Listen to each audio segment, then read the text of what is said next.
Oh, Jörg, Hm. guck mal. In dem Winger da hat es aber gehagelt. Ja, da sieht man es tatsächlich. Die da sind alle vom Hagel ein bisschen angeschlagen.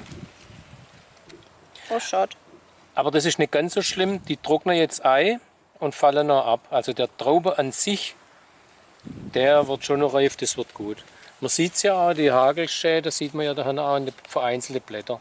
Also es war ein bisschen, aber nicht so arg. Also man sieht, dass ein bisschen was gehagelt hat, was kleine Schäden hat, aber es ist nicht dramatisch. Und das da, Hanna? Da hat ja einfach am Stiel gar nichts mehr dran. Ja, das ist jetzt entblättert. Das ist schon Entblättert. gewollt so. Das ist, dass an die Traube selber Luft und Licht noch kommt. Also mechanisch entblättert. Nicht wie bei uns mit Liebe einzeln von Hand, sondern halt mit der Maschine durch. Ja, Okay, so ist das.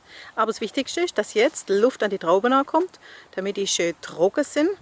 Natürlich das Hagelrisiko, das hat man dadurch ein bisschen. Aber das Wichtigste ist, dass es keine Staunässe gibt, damit sie nicht anfangen mit Faulen und Mehltau und solche Sachen kriegen. genau. Und wenn man das jetzt schon macht, dann können nämlich auch die Beeren heute schön fest werden und sich widerstandsfähig machen gegen die Sonne. Genau. Also, dann hoffen wir weiter auf einen guten Herbst. Ha. Ciao! Hey Leute, hat's euch gefallen? Dann guckt doch öfter mal in meinen Kanal rein. Oder auf meine Homepage, da hat's ein ganz nettes Programm. Bei uns ist nämlich etwas Butter.